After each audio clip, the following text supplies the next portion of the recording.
친구들 안녕하세요. 저는 여러분의 오랜 친구 김 선생님입니다. 내일 시장이 개장하기 때문에 오늘 우리는 이번 주 시장 전망에 대해 분석을 하겠습니다. 그 외에도 저희가 이번 주 공부한 것에 대해 많은 친구들이 피드백을 많이 해주셨는데 저희 이 질문들에 대해서도 답변해 보겠습니다. 여기에 체크한 것은 최근에 주목해야 할 일들입니다. 다음으로 하나씩 분석하겠습니다. 먼저 지난주 전체 시세를 말씀드리겠습니다. 지난주 시세의 전반적인 실적은 여전히 하락과 상승을 보였고 화요일에는 비교적 변동이 컸습니다. 그리고 수요일과 목요일 시세는 이틀에 걸쳐 올랐고 금요일에는 계속 하락했습니다. 그렇다면 여기서 우리가 언급해야 할 것은 바로 이 과정에서 코스피 지수가 10여일째 순유출되고 있다는 점입니다. 이번 주 대폭 상승 과정도 기관이 추진한 것이지 외국인이 사들인 것이 아닙니다. 외국인들은 현재 또 다른 새로운 소식을 가지고 있습니다. 우리나라 금융감독원이 프랑스 파리은행과 HSBC은행의 불법 공매도 시장을 조사했습니다. 한편으로 우리나라의 제도는 사람들에게 허점을 파고들 기회를 줬습니다. 그러나 다른 한편으로는 공매도 자체가 실제로 위험한 행동이라는 것을 보여주는데 그런데도 왜 그들은 감히 공매도를 하고 돈을 벌 수 있을까요? 그러면 우리 주식시장이 하락해야 할 단계에 이르렀는지 아닌지를 말씀드리겠습니다. 따라서 많은 주식이 원래 그렇게 가격이 높아서는 안 되는 것 아닙니까? 한 종목의 종합 능력이 특히 강하다면 그 주식은 다른 어떤 측면에서도 영향을 받지 않고 주가가 계속 하락할 것이라고 생각해 보겠습니다. 그럼 주가가 많이 떨어질수록 우리는 가치 투자를 할 수 있는 기회가 많아져 더 많은 이익을 얻을 수 있다는 뜻이 아닙니까? 그렇다면 그들은 공매도를 통해 돈을 벌 수 있습니다. 또 다른 측면으로 말하자면 일부 주식의 가격이 실제로 너무 높습니다. 이 가격은 주식가격 책정 공식으로 돌아가야 합니다. 그 공식엔 기본 가치, 장기 성장 및 센티먼트 주기 이 세 가지 요소를 포함합니다. 만약 이 주식의 기초 가치와 장기적인 성장이 현재의 주가와 일치하지 않는다면 이는 단지 시장 센티먼트로 인해 가격이 올랐을 뿐입니다.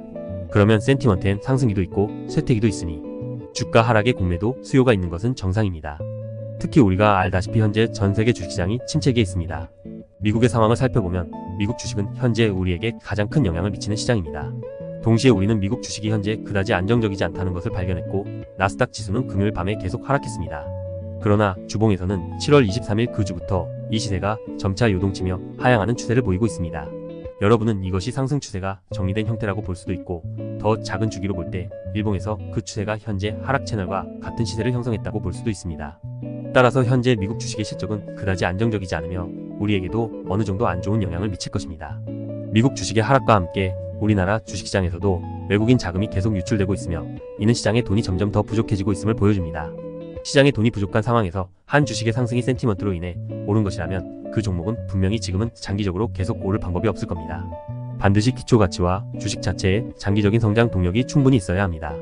여러분은 이것이 상승 추세가 정리된 형태라고 볼 수도 있고 더 작은 주기로 볼 때 일봉에서 그 추세가 현재 하락 채널과 같은 시세를 형성했다고 볼 수도 있습니다. 따라서 현재 미국 주식의 실적은 그다지 안정적이지 않으며 우리에게도 어느 정도 안 좋은 영향을 미칠 것입니다. 미국 주식의 하락과 함께 우리나라 주식시장에서도 외국인 자금이 계속 유출되고 있으며 이는 시장에 돈이 점점 더 부족해지고 있음을 보여줍니다. 시장에 돈이 부족한 상황에서 한 주식의 상승이 센티먼트로 인해 오른 것이라면 그 종목은 분명히 지금은 장기적으로 계속 오를 방법이 없을 겁니다. 반드시 기초가치와 주식 자체의 장기적인 성장 동력이 충분히 있어야 합니다. 장기적인 성장이 가져오는 가치는 바로 주가의 하한선을 보장합니다. 주가는 실제 가치 부근에서 요동칠 수 있으므로 이러한 시세는 상승할 수 있지만 상승해도 상승폭이 크진 않습니다. 하지만 어떤 것들은 단지 센티먼트에 의해 추진되며 그러면 그것은 장기적인 상승 사이클이 없을 수 있습니다. 따라서 외국 자본이 불법적으로 공매도를 했는데 우리 감독원에 적발되지 않았다면 외국 자본 공매도는 사실상 이윤만 있고 리스크는 없는 일 아닙니까? 왜 우리는 주가를 상승시킴으로써 외자의 공매도를 막대한 손실로 바꿀 수 없는 것입니까? 이것은 사실 현재 우리 주식시장에 존재하는 문제입니다. 어떤 친구들은 저에게 현재 시세는 언제 상승장이 될 것으로 보냐고 묻습니다. 현재 주식시장은 엄밀히 말하면 결코 강세장이 아닙니다. 당신은 현 시세가 단계적인 약세장이라고 생각할 수 있습니다. 그러나 비록 영구적인 약세장은 아니지만 적어도 최근 몇 달 동안은 강세장이라 할 수 없습니다. 이번 주와 같은 이런 시세 반등은 이런 상승 형태는 장기적으로 지속되지 않습니다. 시세가 오른 후에는 결국 하락할 것입니다. 여러분이 발견했는지 모르겠는데 저희가 이번 주에 설정한 목표 가격은 KS 지수 2500과 2530이며 코스닥 지수는 850과 880입니다. 왜 저는 시장이 역사상 가장 높은 수준까지 오를 수 있다고 생각하지 않을까요? 왜 KS 지수가 3000까지, 코스닥 지수가 1000까지 못 오를까요? 왜 우리가 정한 목표는 비교적 가까운 목표일까요? 왜냐하면 우리는 자금이 부족한 환경에 있기 때문에 저는 시세가 단기간에 이러한 추세를 실현할 수 있다고 생각하지 않는 겁니다. 이 단계에서 펀더멘털이 우수한 주식들을 선택해야 합니다. 이 주식들은 가치 평가가 합리적일 뿐만 아니라 성장 속도도 여전히 빠릅니다. 이렇게 하면 센티먼트가 아직 쇠퇴기에 있더라도 회사 가치가 주가를 끌어올릴 수 있습니다. 다른 신호로는 첫째, 우리나라는 금요일에 실업률을 발표했는데 이전 수치는 2.4%이고 실제 발표치는 2.6%였습니다. 그래도 전반적인 실업률은 점점 낮아지고 있습니다. 즉, 경제 발전은 비교적 잘 되고 있다는 겁니다. 이 부분은 주식시장의 중기적인 호재가 됩니다. 둘째, 외국인은 현재 10여일째 한국 증시를 팔아치우고 있는데 이 연속 매도 일수는 2020년 이후 가장 긴 기록입니다. 최근 3년 동안 보지 못한 상황인데 현재 시세의 전반적인 흐름이 좋지 않다는 것을 보여줍니다. 모든 사람은 일이 이상하게 되면 반드시 원인이 있다는 것을 알아야 하며 만약 어떤 일에 극단적인 상황이 생긴다면 그것은 반드시 중요한 신호일 것이란 것을 알아야 합니다. 예를 들어 우리가 평소에 관심을 갖는 것은 바로 가격이 빠르게 상승 돌파하거나 거래량이 확대되거나 가격 변동이 유독 커지는 상황인데 이는 시장에 새로운 상황이 발생할 수 있음을 예고합니다. 이번 외국인 연속 매도는 이미 오랫동안 지속되었습니다. 주가가 2122년 큰 폭으로 하락하는 과정에서도 이런 일은 없었습니다. 여기엔 많은 이유가 있을 수 있는데 예를 들어 일부 사람들은 미국 경제가 침체되고 미국 주식이 크게 하락하고 각국 정부의 부채가 계속해서 채무불 이행할 것이라고 생각합니다. 또한 어떤 사람들은 이스라엘 전쟁이 가져올 장기적이고 돌이킬 수 없는 영향에 대해 우려하기도 합니다. 또한 몇몇 대형주 회사의 향후 실적이 좋지 않을 수 있다는 견해도 있습니다. 또한 우리나라도 전쟁의 위험에 직면해 있다고 생각하는 사람도 있습니다. 이것들은 모두 가능하지만 정확히 어떤 원인인지는 현재로서는 알 수 없습니다. 그러나 우리는 이러한 신호를 통해 한 가지 결론을 내릴 수 있습니다. 바로 주식시장이 현재 큰 변화를 겪고 있다는 겁니다. 그렇기에 우리는 신중한 태도를 취해야 합니다. 우리 친구들은 지금 주식을 좀 가지고 있는데 이 단계에서 외자가 빠져나가고 주가가 하락하면 그들의 마음은 매우 슬프고 초조해질 것입니다. 그러나 저는 우리는 초조해할 필요가 없다고 생각합니다. 만약 이 주식이 오를 기회가 더 있다면 우리는 계속 보유하면 됩니다. 만약 지분이 너무 많으면 좀 줄이면 됩니다.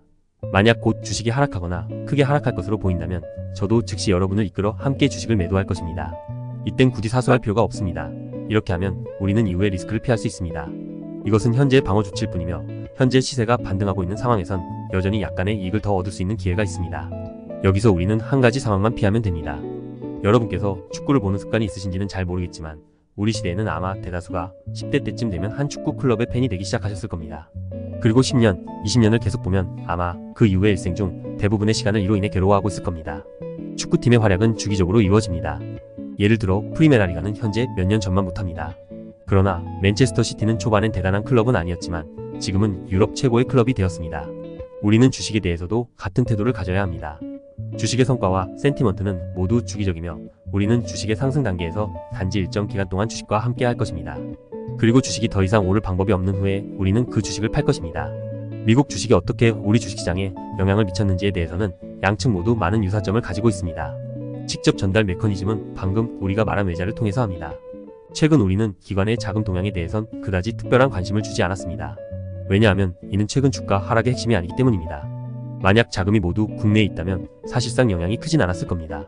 왜냐하면 조만간 돌아올 것이기 때문입니다. 하지만 외국인 자금 유출은 단기간에 다시 돌아오지 않을 수 있습니다. 또 다른 전달 요소는 주식의 실적 측면인데 섹터 측면에 대해서도 말씀드리겠습니다. 예를 들어 애플, 엔비디아, 테슬라, 현재 우리가 미국 주식에 관심을 갖고 있는데 이 회사들은 우리에게 가장 큰 영향을 미치는 새 주식입니다. 왜냐하면 이 주식들은 우리의 상장 회사와 밀접한 관련이 있기 때문입니다. 애플은 휴대폰 산업과 애플 산업 체인에 영향을 미치고 이어서 VR 산업에도 영향을 미칠 것입니다. 이것들은 모두 우리의 많은 상장사들이 생존하는 환경입니다. 엔비디아는 반도체와 인공지능에 영향을 미칩니다. 테슬라는 자동차 업계와 2차 전지에 영향을 미칩니다. 이 세 회사의 공동으로 로봇에도 영향을 미칠 것입니다. 왜냐하면 세 회사 모두 이 분야에서 어느 정도 영향력을 가지고 있기 때문입니다. 그래서 우리가 지금 보고 있는 모든 과학기술 산업은 기본적으로 모두 이 세 회사의 직간접적인 영향을 받습니다. 다른 섹터에서는 특별히 어떤 것을 해야 하는지 말하지 않았습니다. 기존 산업은 몇몇 실적이 좋은 곳도 있다고 생각하지만 주가가 오랫동안 낮은 상태를 유지한 곳은 주가가 기초가치 근처를 오래 유지하는 방어적인 섹터에 속합니다. 그러므로 주식시장 전체가 다시 계속 하락해도 이미 어느 정도 떨어졌기 때문에 더 이상 떨어지지 않을 것입니다. 예를 들어 보험 관련 주식이나 공공사업 관련 주식들이 있습니다. 최근 많은 개인 투자자들이 미국의 고배당 주식에 투자하기 시작했는데 이것도 일종의 방어적인 주식입니다. 하지만 많은 주식들의 추세가 좋지 않기 때문에 저는 이를 추천하지 않습니다. 며칠 동안 저는 여러분을 위해 그 주식 중 일부를 분석하여 우리와 비교하도록 하겠습니다. 몇몇 장기적으로 실적이 비교적 좋은 것도 있습니다. 예를 들어 우리가 매수한 식품 섹터의 일부 주식도 비교적 방어적입니다. 그러나 아직 성장 잠재력이 비교적 높고 현재 산업 비수기에 속해 있습니다. 예를 들어 방송 엔터테인먼트, 게임 산업 등이 있습니다. 만약 주식시장의 하락이 그들에게 더 큰 영향을 미친다면 주식시장이 상승할 때 그것들의 상승 속도도 더욱 빨라집니다. 이 외에도 각 회사는 몇 가지 고유한 특성을 가지고 있습니다. 예를 들어 리서의 경우 프랑스 공연을 다녀온 일과 블랙핑크와의 단체 계약 해지로 인해 YG 엔터테인먼트는 이와 관련된 악재가 겹쳤습니다. 그래서 최근 우리는 직접 주가와 실적을 보고 우리가 주목할 주식들을 찾고 있습니다. 여러분 혹시 눈치채셨나요? 저희가 특정 섹터의 주식을 선택할 것이라고 말하지 않는 거죠.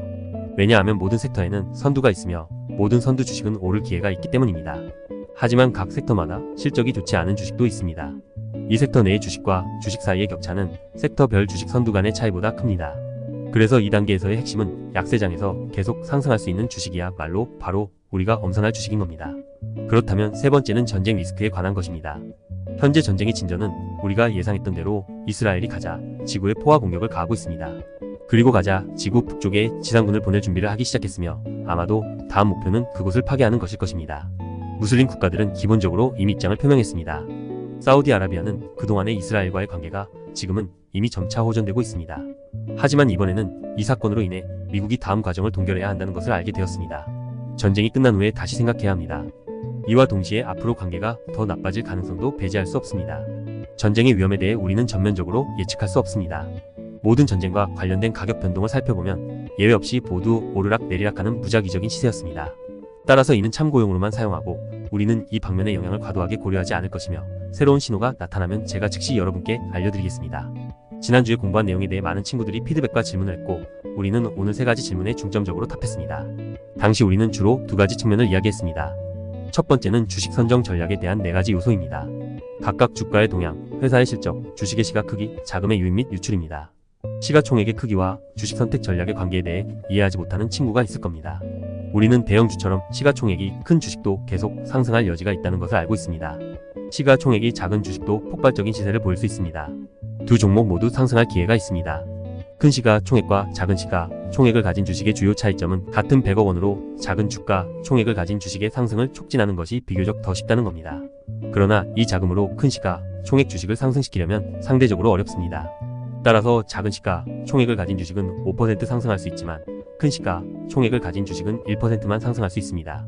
그래서 만약 우리가 작은 시가총액을 가진 주식이 상승하는 것을 봤다면 들어간 자금은 많지 않은 것일 수 있으며 그저 몇몇 자금이 그 상승세를 이끌었을 겁니다. 우리는 더 많은 시간을 두고 관찰해야 합니다.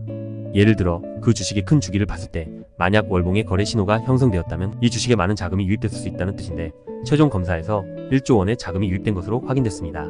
월봉 주기의 상승 신호는 당연히 더 많은 자금을 필요로 하며 이는 하루 이틀의 작은 자금으로 이끌 수 있는 것이 아닙니다. 우리는 그 주식의 펀더멘털이 좋아지고 있고 계속 상승할 수 있다고 생각할 수 있습니다. 그러나 큰 시가총액을 가진 주식에 대해서 예를 들면 10억 원이 들어왔다고 하면 그 주식은 주가가 오를 기미를 전혀 보이지 않을 수 있습니다. 이때 우리는 어떠한 매수 신호도 볼 수 없습니다. 따라서 대량주는 소량의 자금의 무작위적인 영향을 차단합니다. 그런데 만약 이 주식에 1조 원이 들어오게 되면 일봉에서나 주봉에서나 비교적 뚜렷한 상승률을 보이고 있다는 것이며 이는 우리에게 신호를 줄 수 있습니다. 이렇게 많은 돈에는 반드시 다른 이유가 있기 때문에 이 신호는 비교적 신뢰할 수 있습니다. 이때 보면 똑같이 1조 원인데 큰 시가총액을 가진 주식에서는 일봉과 주봉의 상승 신호가 있으며 작은 시가총액을 가진 주식은 주봉과 월봉의 상승 신호가 있습니다. 이 두 가지 상황 모두 우리가 참여할 가치가 있을 수 있으며 다른 주식에 반영하기에 충분한 자금입니다. 그리고 두 번째 질문에는 자금의 유입과 유출이 주로 무엇을 말하는지 묻는 친구들도 있습니다. 여기서 우리가 볼 수 있는 요점은 기관과 외국인의 자금 유입과 유출인데 주로 기관과 외국인의 장기 실적이 비교적 안정적이기 때문입니다. 유입은 실제로 이 주식을 장기간 보유하는 것이고 만약 유출이 된다면 이는 이 주식의 장기적인 하락세일 수 있습니다. 그러나 개인 투자자는 이러한 중요한 특징을 가지고 있습니다. 바로 만약 한 개인 투자자가 이미 이익을 냈으면 가능한 한 빨리 주식을 매각하는 것을 고려한다는 겁니다. 하지만 만약 그 사람이 손실을 입었으면 주식을 장기간 보유한다는 겁니다. 이것이 양자의 차이이며 개인 투자자들은 기술과 시장 센티먼트에 더 많은 관심을 기울여서 단기 결정을 내립니다. 이러한 단기 결정은 예측하고 통제하기 어렵고 과도한 고려가 필요하지 않습니다. 우리는 이 회사에 대한 기관과 외국 자본의 장기적인 관점이 어떤지를 중점적으로 봅니다. 만약 그들이 장기적으로 낙관적으로 보고 있고 자금이 계속 순이익된다면 우리가 매수하여 중단기 이익을 얻기에 적합합니다. 만약 그들이 이 회사가 장기간 하락할 것이라 보고 자금을 순유출한다면 우리는 정확한 원인을 파악한 후 장기간 하락할 가능성이 있다면 다시 매수하지 않을 것입니다.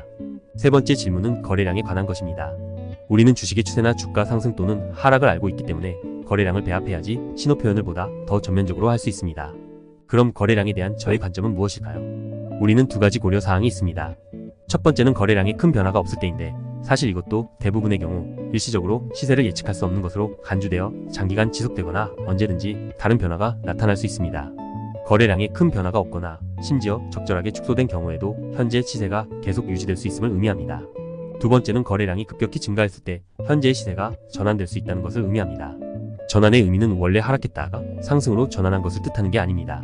아마도 원래 이 시장은 횡보장에서 요동친 후 가격이 상승하는 과정에서 거래량이 급격히 증가했을 것입니다. 이것이 바로 횡보장에서 요동치다, 상승으로 전환하다입니다. 이때 우리는 이미 너무 많은 사람들이 이 주식에 관심을 가졌을 것이라고 생각합니다. 예를 들어 기술 추세가 개인 투자자를 끌어들였거나 뉴스에 나왔거나 회사에서 중요한 소식을 발표했을 경우가 아니면 상승 속도는 계속 유지되어야 하며 이렇게 심하게 가속되지 않습니다. 하지만 시세에 이런 큰 변화가 생긴 이상 그렇다면 원래의 호재는 이미 가려졌을 수 있습니다. 새로운 추세가 어떻게 될지 우리는 잘 모르며 이때 우리는 가격이 실제로 크게 떨어지지 않도록 일부 지분을 적절하게 줄이는 것을 고려해야 할 것입니다. 그런데 만약 상승장에서 가격이 하락하는 현상이 생기고 거래량이 급격히 변한다면 이때 우리의 첫 반응은 주식에 무슨 일이 일어났는가 하는 것입니다. 왜 이렇게 크게 하락했는지, 아니면 그동안 상승 모멘텀이 이미 사라졌다는 뜻인가요? 아니면 자금 구조나 펀더멘털에 중대한 변화가 생겼을 수도 있습니다. 그러면 이때 우리의 첫 번째 선택은 일단 지분의 일부 줄여서 그 다음 시세가 어떻게 흘러갈지 살펴보는 겁니다. 만약 일부 투자자만 있다면 저희는 이때 주식을 팔아 차익을 실현하기로 결정했습니다. 그러나 시세를 상승시키는 핵심 요인은 여전히 존재하기에 이 하락 이후 시세는 계속 완만하게 상승하고 있으며 추세는 여전히 안정적으로 보입니다. 이때 우리는 계속 매수하는 것을 고려해 볼 수 있습니다.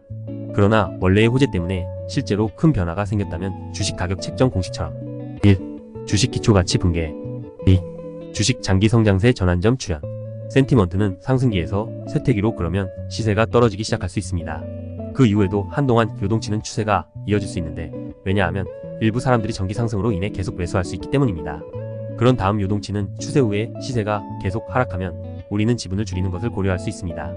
이것은 거래량과 주가 실적의 배합에 대한 신호이며 이를 바탕으로 우리는 직접 주식에 대한 다양한 세부 사항을 연구해야 합니다. 왜냐하면 여러분이 이것을 진정으로 이해할 때만 현명한 결정을 내릴 수 있기 때문입니다. 우리는 멀리서 바라만 볼 수는 없고 그에 대한 매우 표면적인 지식만으로는 충분하지 않습니다. 우리는 매일 이 주식에 깊이 빠져 있어야 합니다. 오래 빠져 있을수록 주식에 대한 이해도가 높아집니다. 우리는 지금 한 커뮤니티에 있으니 이 주식에 투자한 다른 사람들과 함께 주식에 대한 정보를 나눠야 합니다. 이렇게 하면서 여러분이 더 깊이 이해할수록 주식의 가치와 그 주식의 잠재적인 호재 또는 악재에 더 민감해질 것입니다. 우리는 다음 주에도 가격 돌파와 거래량 확대와 관련된 내용을 계속 공유할 것이며 이것이 바로 우리의 매수와 매도의 신호입니다. 또한 다음 주에 우리가 주로 배울 내용은 우리의 매입 및 매도의 리듬과 직결되는 포지션 관찰 기간과 자금 관리이며 이는 거래에서 매우 중요한 부분입니다. 우리가 이 부분을 배운 후에 저는 여러분이 거래에서 비교적 능숙해질 수 있을 것으로 예상하며 세부 사항에 대한 지속적인 보완을 해드리겠습니다. 위의 내용에 대해 잘 아시겠습니까? 질문이 있으시면 언제든지 질문을 저나 제 조수에게 보내주시면 제가 여러분의 질문과 피드백 내용에 따라 더 많은 내용을 공유해드리도록 하겠습니다. 마지막으로 다음 주 시세에 영향을 미치는 데이터 사건에 대해 말씀드리겠습니다. 가장 중요한 두 가지는 첫째, 우리나라의 금리 결의 및 중앙은행장의 기자회견과 둘째, 금요일 새벽 미연준 의장의 연설입니다.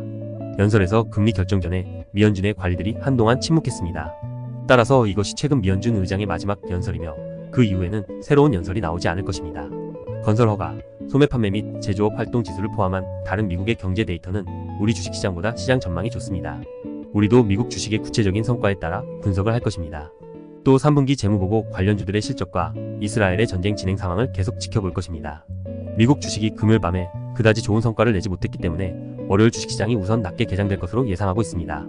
그러나 미연준의 관료들이 당분간 금리를 올리지 않는 쪽으로 기울어져 있어 각종 경제 데이터가 주식시장보다 대체로 좋을 것으로 예상됩니다. 따라서 이번 주 시세는 여전히 다시 상승세를 탈 수 있습니다. 저도 매일 장에서 여러분을 위해 전체 주식시장과 개별 주식에 대한 모든 정보를 분석할 테니 계속 지켜봐 주세요. 오늘은 여기까지 하겠습니다. 내일 뵙겠습니다.